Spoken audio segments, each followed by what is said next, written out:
I want to be able to showcase and be an advocate and bring value not only to my clients, but also bring value to my peers in the business community. Welcome, everyone, to the Closing Table Podcast, real accounts from real estate professionals, brought to you by WindowStill. I'm your host, Kat Schooler, and today I'm sitting down with real estate agent Johnny B. Good, also known as the Flip Flop Agent. Johnny is with RE/MAX out in Davidson, Michigan. He is also a board member for the city of Davidson and a fellow podcaster.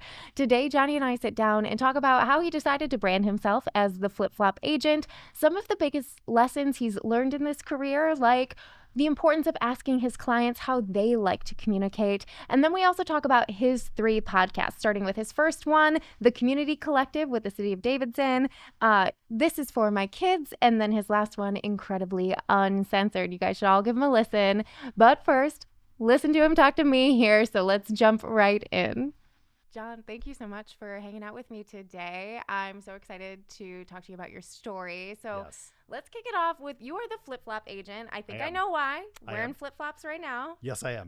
I have my dress clothes from the ankles up, wanted to look appropriate, but of course I'm wearing my flip-flops. Sweet. So get us started with how you got into real estate, how you decided to brand yourself as the flip-flop agent, the whole thing.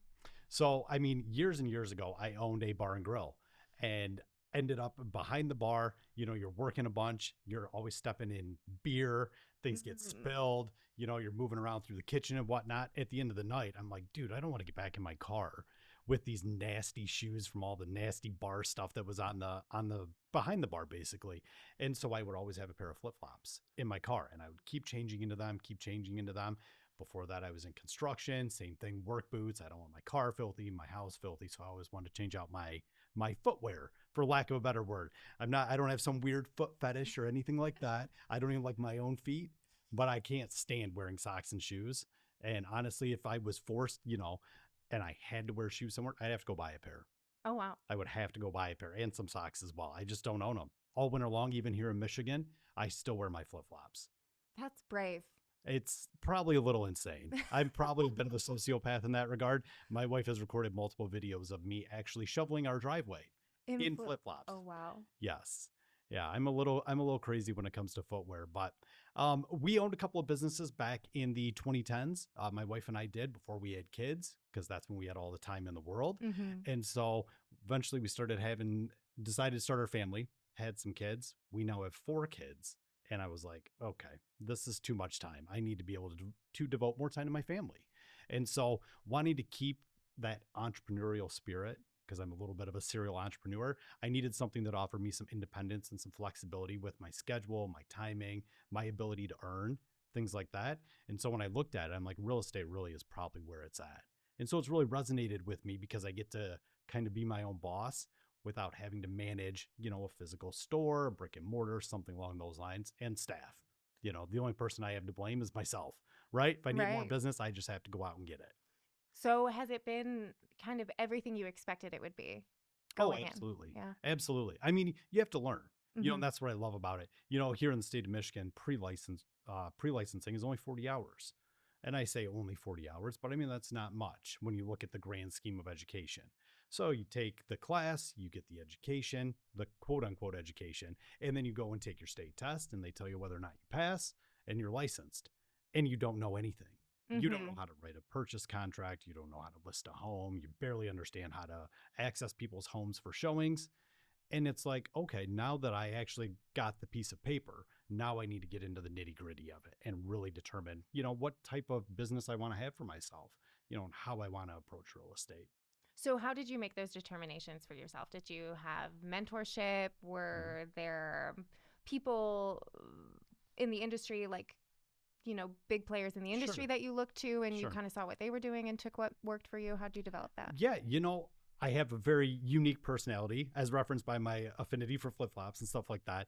So with YouTube and stuff like that, short form videos and stuff, you could really kind of digest as much content as you wanted for others that were in the spaces that you were finding success in, or they were finding success in.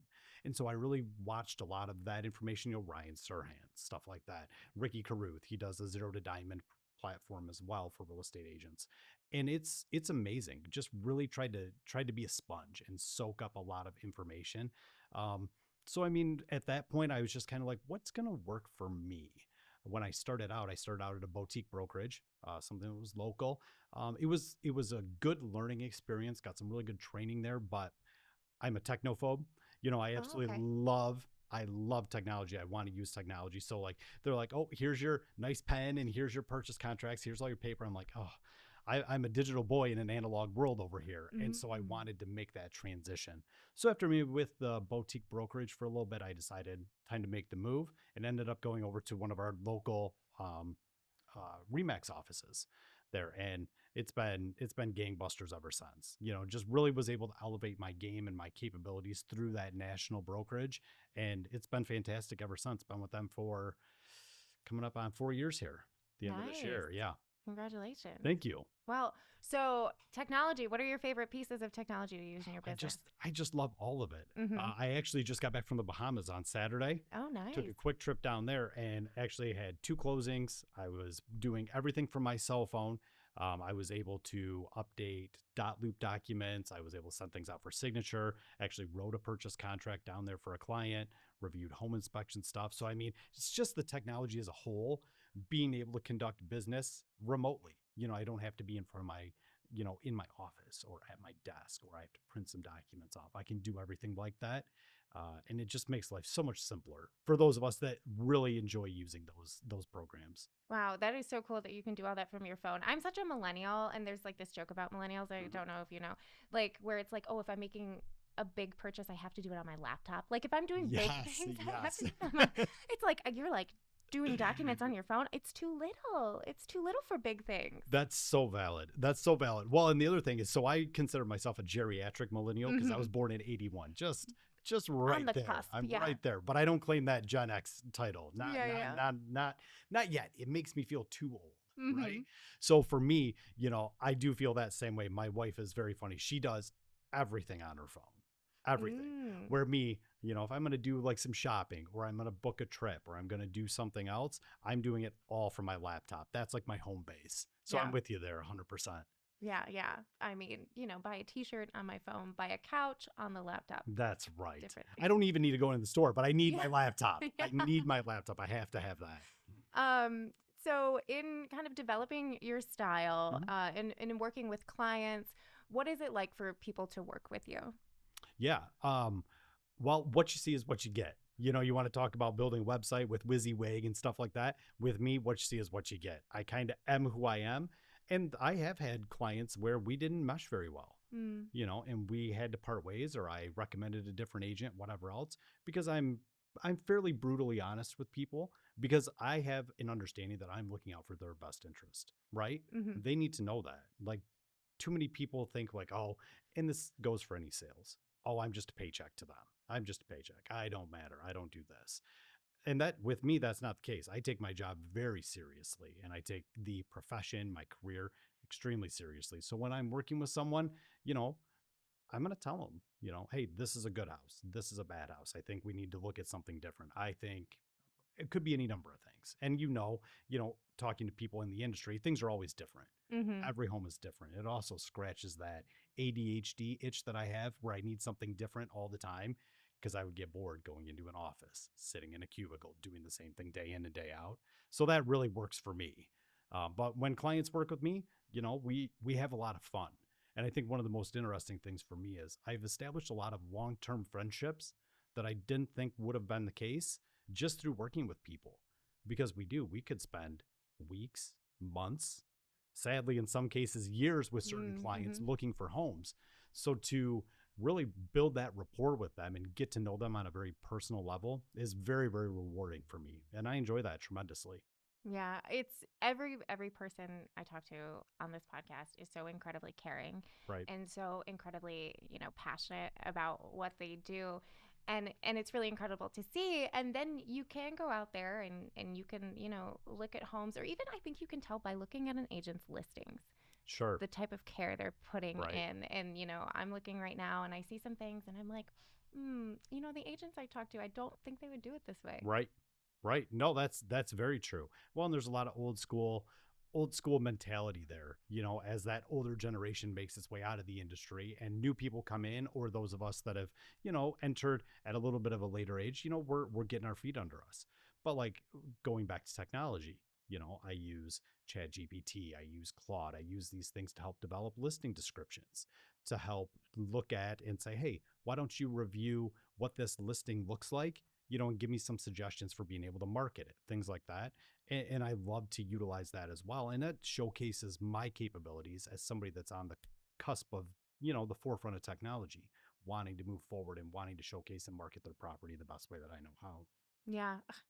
ChatGPT is so fascinating. I don't use it a lot, but I was using it personally for something recently, and just like it wrote something for me, and I was like, make it more casual, and it made it Mm-hmm. super casual, and then I was like, split the difference, and it did. And now I still put my own personal spin Right. on it. I think a lot of people, when they hear people talking about ChatGPT or AI, think like we're just outsourcing, but it's a tool to Yes. spark your imagination. Like, everybody knows, we all did this in like high school or whatever, when you like have the paper you have to write and you're like, I just can't get started. Right. I think what people forget about something like ChatGPT, excuse me, is that it can get you started. You can Mm-hmm. just word vomit at it Yes. in the most like, you know, incongruous way, and it's Uh-huh. going to make something out of it, and then you've got a listing that you've Exactly. personalized. Yep, that's exactly it. It is a tool. It's a supplement to help you, whether it's get started, whether it's refine. And sometimes to that end, I'll write an email and I'm like, oh my God, my ADHD is flaring up. So then I'll copy the email and I'll put it into ChatGPT and say, add some clarity to this. Add Mm-hmm. some clarity. And then it comes back and I'm like, okay, that sounds better. Now I sound like a professional again, instead of somebody laying in bed trying to write an email at 6 a.m. Right, and it's so important in any industry, but especially, this is a Mm-hmm. huge transaction industry, to Yep. have clarity. Right. Yeah, that's exactly it. That's exactly it. And our customers want to make sure that we're putting our best foot forward, right? So at the end of the day, we got to make sure we're doing the marketing right. We're carrying the transaction from start to finish, all the Mm-hmm. way through. And that's the most important part. And I think to even look a little deeper into it, so much of it is just good communication. And I really do pride myself on really good communication. One of the first things I like to do when I meet with a client, how much do you want to be updated? I have some clients, an engineer, he wants daily updates. Like, here's your daily update. Here's what happened today, whether we're listing your home or whether we're in a purchase transaction, whatever that might be. And he wants his daily updates. And then the other person's like, oh, once a week is fine. No big deal, unless there's something major. And then obviously reach out. Sure, that makes sense. And then other people are like, do not contact me unless you literally need me to sign something. We trust you to get it done. You're working in our best interest. Just move forward. So everybody's different.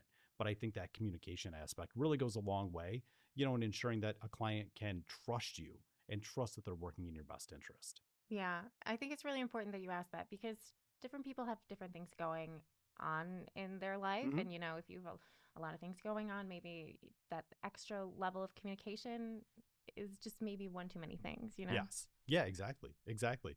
I wouldn't want to be contacted daily, unless there's a major update, once a week's perfectly fine. So I fall somewhere in the middle between those Mm-hmm. three types of clients, but it's different for everybody, being able to understand and empathize with where they are. And one thing that I think some agents take for granted, these are really big transactions for people. The average homeowner is only buying and selling a house once every 7 years. Well, if you only do something once every 7 years and sometimes longer, if you've got a really good interest rate locked in compared to where they are nowadays, it could be 10, 12, 15 years, right? But if you're going to wait that amount of time, you can't do anything good if you only do it once every 7 years, right? Mm-hmm. And things are obviously going to change in that amount of time. So I try to really empathize with my clients, and I don't like to talk down to them, but I like to really clarify what's happening throughout the process. And I tell them, like, if you guys are super comfortable with what's going on, just be like, hey, we got it. But other clients are like, no, please, we want to know step by step, instead of just saying, hey, do this and do this and do this. And so I try to educate while we're going through the process as well. And I think that builds a lot of trust and rapport. And, I see people referring clients to me, whether it's relatives, whether it's friends, work associates, whatever that might be. And I appreciate that. I wear that as kind of a badge of honor, Mhm. and I have previous clients that want to send, people they know over to me to help them buy or Y- sell. Yeah, I think that's the Hmm. greatest, I don't know, trophy or Sure. yeah, ribbon. Yes.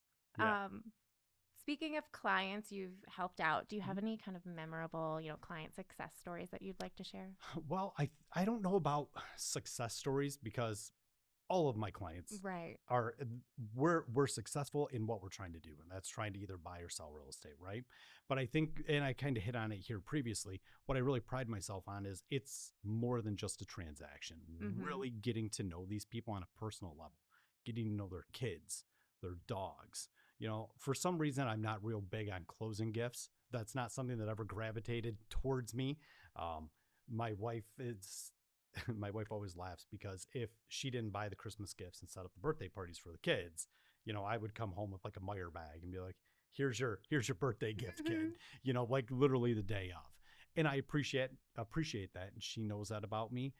But like there's certain times we just closed on a sale, as a matter of fact, and my buyer's fiance, she's extremely short. God love her. Okay. And so I told her when we bought that, or when they signed for the house, I'm going to buy you a step ladder so we can get you in the kitchen. You can get these upper cabinets. And she laughed and whatnot. But I did at closing, showed up with a step ladder with a big old red bow on it and gave it to her. And that just shows that there's like personal connection there, something that makes sense. So, I Mhm. mean, as far as funny stories, it's just for me, it's so much more than a transaction. And I do talk to these people. You follow up with them after the sale, and we go out and we'll watch sports games, or we'll go, we'll get our kids together, stuff like that. It's just very engaging, and it's helping me at my age, make new friends. Because when you're in your early 40s, it's not always the easiest thing to go out and be like, hey, let's go find some new friends, because they'll Yeah. be like, who are these weird people hanging out trying to talk to all of us randoms? There's not speed dating for millennial couples. Now, business idea Business idea. though. It is. That's a good one, right? I mean, anything's possible, but I mean, it is a little bit more challenging as you get older, making friends and stuff like that, because you're at different stages of your life. But our kids are in a lot of sports, so that allows us to connect with other parents as well. It's fun. It's different as you get older, and I'm excited to see where things progress. For sure. In terms of your real estate career, is there anything that sticks out to you as kind of like the biggest lesson you've learned? The biggest lesson I think that I've learned over the period of 5-6 years that I've been involved in real estate on the residential side, I think it's just that you have to care. Like you can't just take it for granted. It's not like somebody walking into a store and they put something on the counter and say, here's my money, do what you need to do. These are big, big, big transactions for people. And when you do a lot of deals, you're doing 20, 30 deals a year. Sometimes you have to realize, like, yeah, me as the agent, I might be going through the motions, but for these people, they're discussing this day in and day out with their spouse, with their family, with their coworkers. Oh, how's the deal coming along? We know you're buying a house, or how are the sales going? And so sometimes I have to really reframe my approach and make sure, like, hey, it's not just me calling like, oh yeah, title company needs this. Let's get this together and send it over to them. Really in understanding that, hey, okay, here's where we're at in the process. Here's the steps we're looking towards, and here's where we are right now. So we really need to make sure that we're moving forward. Let's get this documentation. Let's understand where we're at in the process so we can keep moving forward to our closing date. So I think really kind of just giving a crap, Yeah, goes a long way. We have to care about our clients, and we need to make sure that we're keeping their best interests at heart. for sure. Did you watch The Bear? Yeah. Oh, Yeah. Yeah. yeah. It Of course. reminds me of the episode 4 because I love it. Yep. But, when Cousin goes to the Michelin Right. star restaurant and Right. they're like, people save up for years to come and Right. eat here. And this Right. is their first time and maybe their only time, Right. right? It's kind of that level of Right. service. It's the Mm-hmm. experience from start to finish. Yep. And I don't consider myself an educator at heart, but I do really gravitate towards that educating aspect. I work with a lot of first time home buyers. They know nothing. They're about as green as they can be, especially in this day and age, because so much of the media is all doom and gloom and it's Mm-hmm. negative. So if we can get them in a position to get them pre approved and go start looking at houses, and you kind of see their face light up, and I explained to them, I can't tell you what your gut will tell you about this house. Like you're going to get a gut feeling. You're going to know this is the one. This one feels right. This one can feel like my home. I'm there to help answer questions. I want to move you through the process. I want to point out things that might become an issue. But at the end of the day, you have to make that decision. And I'm here to help guide you through there. And and I really like that aspect of it. I don't know, maybe it's my paternal instinct, coming through where I want to help these quote unquote kids, get into a home, and start their lives kind of fresh and new. Yeah, I think that's so great. Yeah, thank you. It is a ton of fun. I do have a great time with it. Well, and I think like this idea of sharing knowledge, I think it's something deeply human about us. I do think Mhm. we like to share, and we like to shepherd other people, Mhm. and this is your area of expertise. Like Right. mine might be something else, but my husband and I are currently looking, and we walk through with our agent, and she's pointing out stuff, and I'm like, I've lived in houses and apartments Sure. my whole life, right? Sure. But I never looked at it quite this way. Right. Right. Things that could be potential tripping points. Where Mm-hmm. do we have issues that could really derail the deal? It's our job to kind of put on the glasses of criticism so we can be like, okay, I'm not talking you out of it, but Mm-hmm. be aware of this, be aware of this, let's discuss this. Those are the important factors that go into it. And that again, it's that ADHD. It helps me because everyone is different. Every home is different. Every feature set is different. Every area that we look in is completely different. So while there's similarities in the job that we do, the everyday day-to-day stuff, it's always new and exciting. And I need that in my life for sure. Are there any myths about real estate that you feel really drawn to debunk? Oh, that's a great question. Any myths? I think that people need an understanding of where their finances are. One of the things that I think is very distressing is when I work with first time home buyers and they just don't have a real good grasp of what a debt to income ratio is, what their financial forecast looks like. Just because you're pre approved for this amount doesn't mean we don't probably want to put you there because you're not going to be able to save any money. And again, being paternal, kind of talking like a dad, and maybe I shouldn't do that as much, but it's because I care. I want to make sure this is long term. I don't want this to turn into a pre foreclosure for you guys where you're calling me in 2 years trying to get it sold, right? Mm-hmm. I want to make sure long term you guys are going to be able to really thrive and grow there. So I mean, as far as debunking anything, I think I would be more of a recommendation, focus on your financial literacy because so much of that is pivotal to being able to buy, being able to buy a home, especially in today's market. Oh, I love that. Yeah. Yeah. I think it is something, it's maybe a bit of a hole in the educational system. If I'm going to go there. I think you're exactly right. Yes. And I think then it's like finances are considered a pretty taboo topic. And Sure. so then I think it is really hard to find education about them in other places. I think with the internet and everything is always getting better. Mhm. But yeah, it can be daunting. Yes. Yeah. And in financial literacy, my wife's in banking. So she's very analytical in that regard. And she's helped us and she's, not controlled. That sounds wrong. There's negative connotation there that I don't mean. But she's been in charge of our finances for a very, very long time. And thank goodness she does a great job with it. But it's like we had to kind of put our feet to the flame a little bit when we looked at that. And we needed a little help from, our parents when we went to buy our first home. And it worked out okay, but not everybody's in that. They don't have those helpers necessarily in their corner all the time. So the more financial literate you can be as you get ready to make a purchase, especially a large purchase like real estate, that goes a long way. Mm-hmm. What challenges are you currently seeing in the real estate market, and how are you working to overcome them? I mean, a lot of them right now is just trying to ensure that people have the funding they need to be able to purchase. One of the challenges we see with any of the government backed loan programs, whether it's FHA, whether it's VA, rural development, MISHDA, whatever those are, those are more challenging loan types to get accepted by comparison to those that are either paying cash or conventional, things like that. So, really working with those clients and setting expectations. I think setting expectations is probably the most important thing I do with my clients is we set those expectations right off the bat. Here's where we're going to run into some challenges. Hopefully we don't. I'd love to be proven wrong, but I want us to go in eyes wide open. Like these could be potential pitfalls as we move forward in the process. So I want you guys to be aware of that. Okay.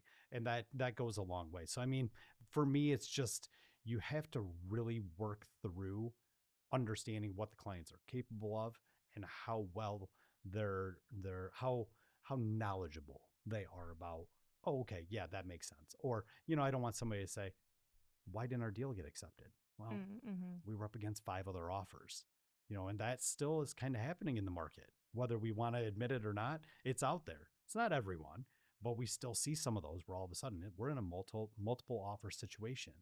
Well, if we're an FHA offer going up against a cash offer and a conventional offer, we're probably on the short end of the stick there. But we got to stay positive and just keep moving forward, onward and upward. I send that text message a lot to some of my buyer clients that we've been working with for a long time. Yeah. Are you finding with the challenges in inventory, like how are you finding your clients handling that? It's a challenge. Mm-hmm. It's a challenge, and what I tell them is you have to keep your eyes on all of our searches that we have set up. So I set up custom searches for all my clients based on what they're looking for. And I said, when you see something hit the market that works, we need to go see it immediately. And I try to be very flexible with my schedule so that we can get in there right off the bat. Because the inventory challenges, that's a real thing. That's a Mm-hmm. real thing. You look at any of our municipal markets and it's like, oh my gosh, our days on market, for properties right now are still sometimes in the single digits. They're hitting the market and they're going pending very, very quickly. And that's a good thing for the sell side, Yeah. right? For the sell side, everybody's extremely happy. But on the buy side, there's a lot of buyers. And I have some that are sitting on the sidelines right now, waiting for maybe a little bit lower interest rate or, trying to save up some additional money to maybe change the loan type that they want to use to Mm. purchase. But yeah, there's struggles out there for sure. We don't want it to be too easy, right? Yeah. Well, I mean, I am seeing like in my lookings, it's like a certain price point, a certain size house, Oh yeah, you know, those first time houses, right? sure, Those kind of smaller starter homes, right, those yep, they are on and off, yep, that are mostly move-in ready, like maybe cosmetically, sure, a little work, but those are flying. And then exactly. these bigger homes, these more expensive homes are sitting. Right. Yeah, and that's absolutely true. That's absolutely true. They do tend to settle a bit more, and when you're looking at higher interest rates and a higher price point, Mm-hmm. buyers are being much more picky. Would probably be a good way to put it. They want what they want. They're going to be very specific about it. If we're going to go from a 2.5, 3% interest rate, sell our current home and move into something else at potentially 5.5, 6.5, we want to make sure that we're making the right move and that we're getting exactly what we want. And Yeah. I have some of those buyers. They are being very, very picky, but not in a negative way. They want to be very specific about what they're looking for property wise. Yeah, I was just talking to my cousin over the weekend. She's got a big house in a nice neighborhood. She's like, I Sure. could make a killing on my home, but Mhm. where would I go? Exactly. Exactly. Well, and I mean, you look at new build prices from where I am, Mm-hmm. new build prices could be anywhere from 200 to 250 bucks a square foot, depending on fit and finish. And if you're paying that kind of money, sure, I could sell my home and make great amount of money on it. But then I'm restarting with a 30-year mortgage. And, again, I'm probably sound like I'm trying to talk people out of buying or selling real estate. And that's not the case. Everybody's different, Yeah. and it's case by case. What works for me may not work for you. And what works for you may not work for me. So that's another thing is making sure that we're custom tailoring our offerings to each individual client. Really trying to ascertain their needs and say, no, I think this is the right move. We should do this. And because I feel this way, let's make this move. And that helps a lot. Yeah. Okay, John, I'd like to pivot the conversation Sure. and talk about your podcasting because Okay. that was one of my most fun things to dig in with you. Sure. I got to listen to some. I really enjoyed it. So you have three. I You do. have This Is For My Kids. You have Incredibly Uncensored, and Yep. you have the Community Collective. Yes. And so This Is For My Kids and Incredibly Uncensored are Mhm. your kind of parenthood podcasts. A little bit. Yeah. Yeah. Yep. Um, I mean, we can start there. We can start wherever you want. Sure. But what inspired you to get into podcasting? So actually, it goes back with the Community Collective. So I Mhm. sit on the board of directors for the Davison Area Chamber of Commerce. I currently live in Davison. I serve as the vice president over there. Nice. But we brought on a new executive director, and right around COVID, everybody's sitting around and not understanding what to do with their lives, right? So I'm consuming a ton of long form content. And one of those were just podcasting in general. And I'm like, I could do this. This is easy. This is simple. And so I started doing research. I figured out, okay, basic equipment. We could use this, we'll record on Zoom initially. We'll start here. We'll do this. We'll do that. And then I talked to the executive director there, my compatriot, Travis Howell, and he was like, yeah, I would love to do a podcast. He's like, what do we do? I'm like, I'm not sure, but we're going to figure it out. So we started the Community Collective podcast, and it's talking to like our local business leaders, our local politicians, local community advocates, people like that are just it could be the school superintendents, the high school football coach, could be anything. And we just have these conversations and just give them a little bit more of a long form platform to kind of have a discussion. And we've been doing that. Gosh, we're coming up on our 100th episode here, probably before the end of the year. Wow, congratulations. Thank you. And it's been a crazy, crazy ride. It's been a crazy ride. And then once I got a little bit more comfortable and understood the editing aspect, because I'm doing, basically pre-production, I'm doing all of the recording and hosting, and then moving into, post-production and getting it released through RSS feeds and everything else. I'm like, I really want to start something else, because if you have one, why not have two or three, right? Yeah. So I started This Is For My Kids because I wanted to have a way in which I could talk with my kids instead of talking about or at them. Mm-hmm. And so that one is very, very self-serving. I don't really release that one on any of the big platforms. I more or less just self-hosted on my own website, but it gives me an opportunity more recently to sit down with my kids. I have 4 kids. One just turned 12 yesterday, as a matter of fact. Oh. So I have a 12-year-old, a 10-year-old, and then twin 8-year-old girls. And man, they're a handful. But I really look back fondly on the times that we've been able to sit down and talk. And we try to do that, once a month if we can, where I'll bring all 4 of them into the studio and we'll have an individual conversation, because I can look back on that in 20 years when they're grown and they're adults and they're off doing their own thing, being able to have those recordings and hear their little voices, and look at things through their eyes, back in that time it's just absolutely stunning. I have so much fun with that because I want to talk with them, mm-hmm. not at them. Yeah. Oh, and they'll have it to look back on too. Mm-hmm. I was listening to one of your more recent ones, and you're talking to your daughter about like what she's looking forward to for school and what was her favorite thing from the summer and things like that. Right. And, I journaled some as a kid, and my dad did some video, but there's kind of something nice about podcasting where this kind of can like fall away, and maybe you do get your kids a little more authentically. Right. Because they just feel like they're sitting there talking with you, and it's something they can reflect on and giggle about in 20 years, And that's what I want, is that authentic connection with them, mm-hmm. And to give them a platform. That's the next series of episodes we're working with. They're actually going to ask Dad some questions. Oh, cool. So I thought that would be a fun way to mix it up a little bit. Instead of me curating questions for them, I said, here, you guys write down 2 or 3 questions you want to ask me. I said, you guys can collaborate on them, or you guys can have your own individual questions. I said, I think that would be a lot of fun. And so they're super geeked about that. That's going to be a lot of fun. And then my last podcast, Incredibly Uncensored, that's the one that's not safe for work. Yeah. So that one is not safe for work, but we have a lot of fun with that one. So my 2 co-hosts there, they are both fathers. They are both husbands.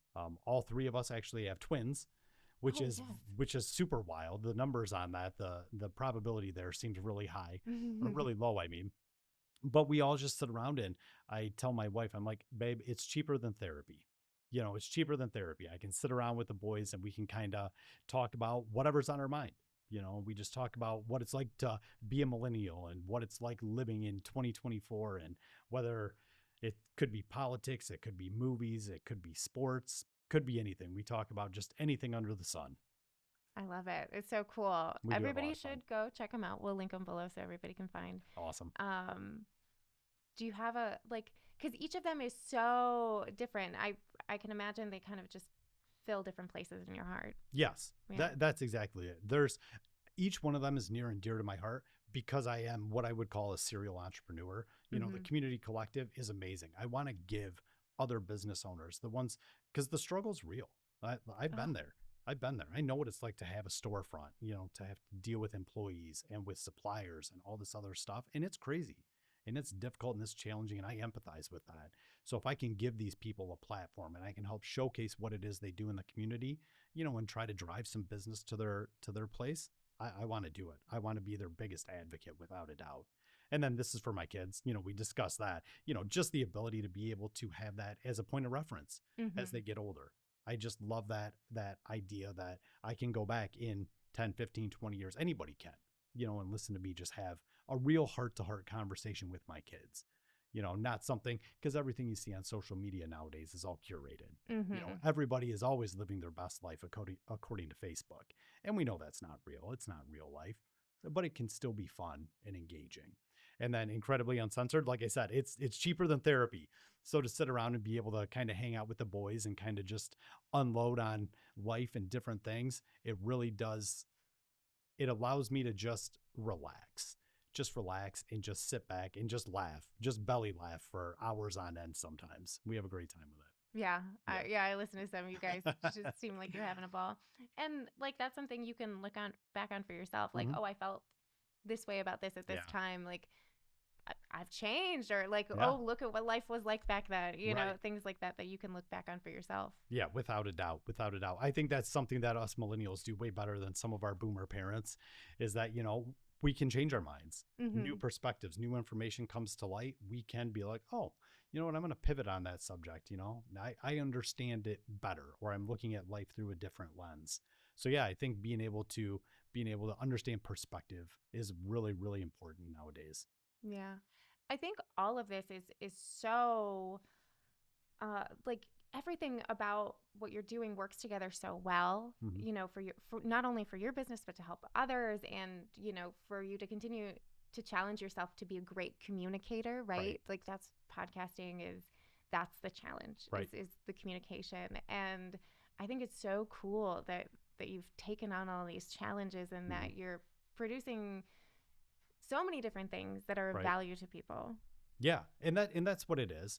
And that I talk about that. I do a lot of training at our office as well, talking to my peers in the office, whether it's using a CRM, using technology, whatever that might be. And I say, the worst thing we can ever do is just call up a client and be like, hey, I'm just checking in. Everybody's busy. Nobody needs a call to just say, hey, I'm just checking in. I want to bring value. I want to bring value to my clients. I send out a weekly newsletter. And sometimes it's real estate, sometimes it's podcasting, sometimes it's community events, could be any number of things. But when that email hits your inbox at noon on Friday, I want to bring you value for the weekend. So like, oh, you know what? I didn't know this was going on. I'm going to go check that out. Or maybe I want to talk about our local farmers market, or a local sports team, or it could be any number of things. Or, our local bar and grill is having a cornhole tournament. Whatever it might be, those types of things, I want to be able to showcase and be an advocate and bring value, not only to my clients, but also bring value to my peers in the business community. Right. And since you're on that city council, like, you know everything that's already going on. Like, it's so easy. I know. And I get blamed for a lot too. Oh, well. Maybe blamed isn't the right word. I get lots of text messages and lots of calls. What's going on with this and that? But that's a good thing. I want people to know that, the lines of communication are open. I'm here to have these conversations with you guys, and I want to do what's best for our community. Yep, without a doubt. That's wonderful. Well, John, do you have any goals that you set for this year? So the goals I did have for this year was based on a certain number of units and everything. I've already crushed those goals. Excellent. So I was very, very excited. It has been a banner year, and a lot of that has come from, repeat and referral business. And that means the world to me. When people are willing to come back, I helped them buy or I helped them sell, and then they move into the next phase of their life. Having those clients come back, man, that's such a great feeling, because like, I did it right. I did it right. I actually did what I said what I did, and I did what I said. And that to me is just that much more important, being able to see those return clients. But yeah, the goals I had set for myself when I sit down with my broker at the beginning of every year, we set up what's our goals, where do we want to be GCI wise? Where do we want to be units wise? All of that. I've actually attained all of my goals this year, but that doesn't matter. We're still finishing off Q3, and we're going to head into Q4, and I'm just going to keep on cranking, just working every single day. Excellent. Have you thought ahead to 2025 yet, or we're still? I have. No, I'm still always looking ahead. You got to have that 1 year, 5 year, 10 year. So nope, I'm looking forward to 2025, knowing what I've been able to accomplish in 2024, and I'm going to push myself even further next year, to do even better. and do even better for my clients, and really help them reach their goals. Because if they reach theirs, then I'm going to reach mine. Wonderful. Do you have any parting thoughts? I don't. I love being on this side of the microphone. Yeah, I don't. I'm not going to have to edit this. I'm not going to have to upload it. This is fantastic. So for me, being on this side of the microphone, this is where it's at. Well, John, we were so glad to have you. Would you like to tell people how they can find you and work with you? Yeah, of course. So you could find me, basically just look for the Flip Flop Agent or Johnny Be Good, the Flip Flop Agent, anywhere on socials, anywhere on Google. I promise I'll come up if you search for the Flip Flop Agent. Awesome. And we'll put your links in the show notes so everyone can find you. So super easy. I love it. Thank you so much. Yeah, thank you. Absolutely. Thank you for listening to the Closing Table podcast brought to you by WindowStill. I'm your host, Kat Schooler. Please be sure you're following our podcast on Apple or Spotify. And if you're part of our YouTube audience, make sure you hit that subscribe button. If you're enjoying our podcast, please feel free to leave us a comment or review. It helps us find more incredible listeners like you. Thank you so much, and we'll see you next time.